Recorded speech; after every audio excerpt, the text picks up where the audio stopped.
What is going on, J family? Now, today I would like to speak about credit in this video, okay? I would like to speak about credit because I feel like, credit is important, Credit is important, especially if you are trying to get that dream house that you've been wanting for many years, that dream car you've been wanting, that dream boat, anything, it could be a lot of things that you might need credit for, right?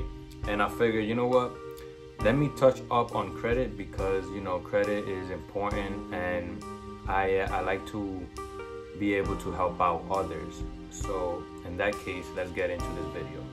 Okay, so in this video I'll be talking to you guys and explaining about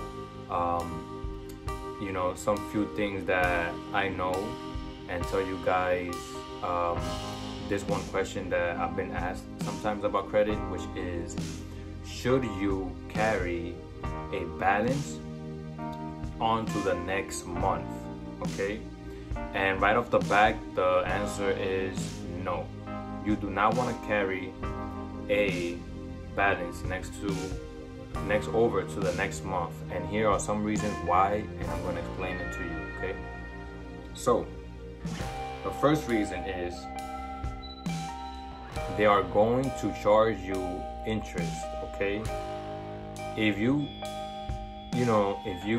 carry over a balance, they're gonna charge you interest because you're basically you wasn't able to pay the full balance of what you borrow from them in full. So for them, it's kind of like a risk.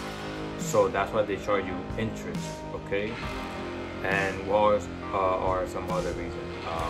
Also because,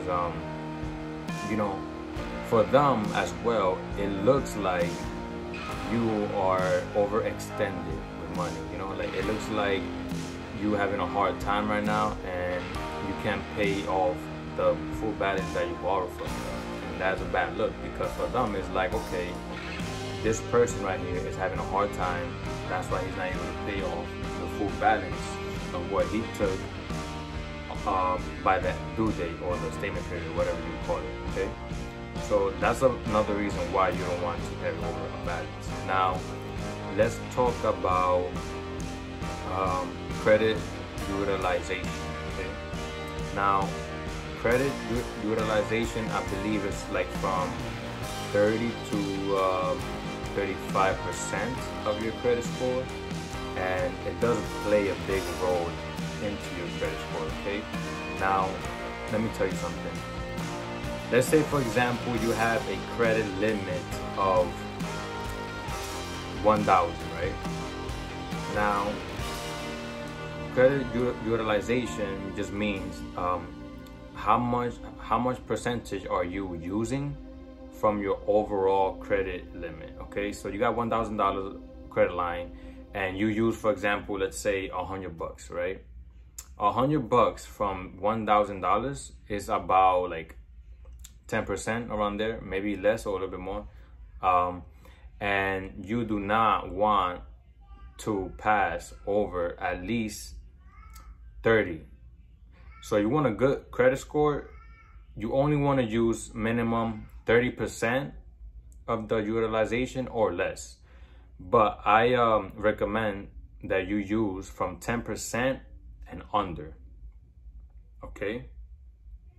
I'll say it again, 10% or under, you want to be able to use, okay? Because in a scoreboard, 30% is considered good credit, okay?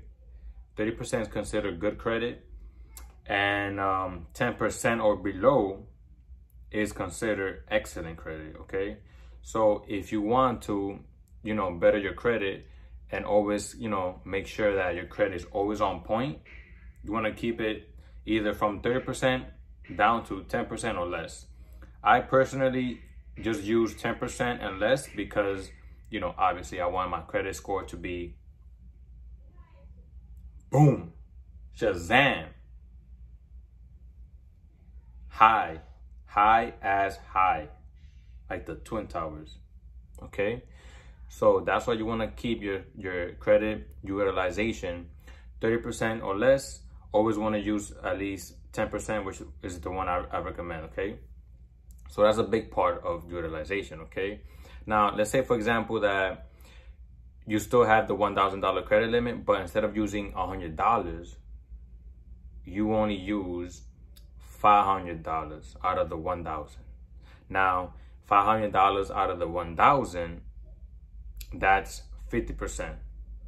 That's 50% of your utilization that you're using. So it's not as bad, but it is bad because at the same time, you're still using a lot of the credit that they are already giving you. Remember, you want to look to the credit companies that you don't need that much money. And by you not showing that you need a lot of money from the cards that they give you is a good thing, because when they report to the credit bureaus, it's going to be able to show that you don't need that much money and you're only using a little bit of the credit that they are giving you. So by you doing that, it already shows them, okay, you know, he's good with money. He don't need a lot of money, and he's able to keep the same amount of percentage of the utilization the same each and every month, okay? Because you could have a credit limit of 2,000, right? You got a credit limit of 2,000 and you're using, let's say, 1,800 out of the 2,000. Even if you pay off the 1,800 off full balance at the end of the due date by each month, it still is a risk, because for them it's like, okay, even though he's paying off the full balance, you know, there could always be that 1 month where you might be overextended and not going to be able to pay that full amount, and it's a lot of money. You know, there's only like what, $200 left from the 2,000. So that's another reason, okay? So you don't want to max out your credit limit, okay? You never want to use the full potential of what they give you. So if they give you 2,000 credit limit, 3,000, 4,000, 5,000, etc., never, you don't want to never. Oh my God, what the fuck? My bad. Okay, you never want to use more than what you're given, okay?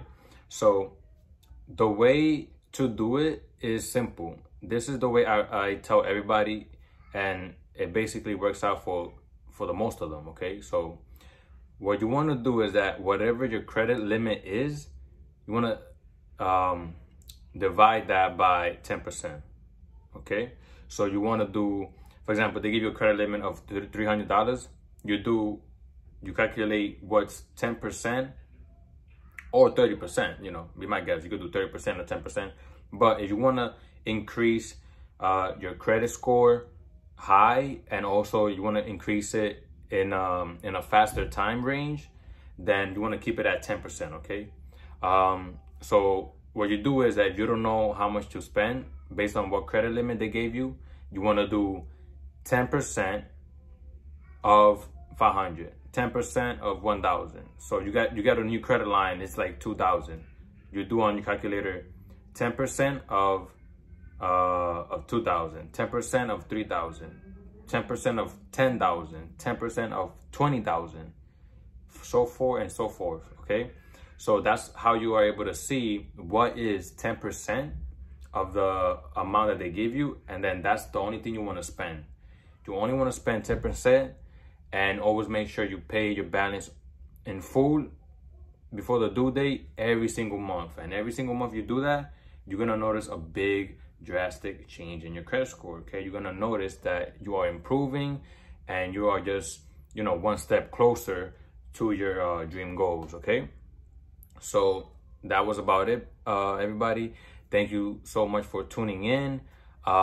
If you are new to my channel, please don't forget to give it a thumbs up, subscribe, and if you want, you could turn on the notification bell for whenever I put a new video. My YouTube is based off of basically anything. I'll talk about, you know, jobs to cars I've had, so a little bit of everything. So a little bit of knowledge that I like to give out to the public. Okay, and yeah, if you guys have any questions, you are more than likely to feel free and comment down in the section below, and I'll be more than happy to even make another video of it, or just answer you through the comments down there. Okay, so until next time, guys, stay safe and deuces.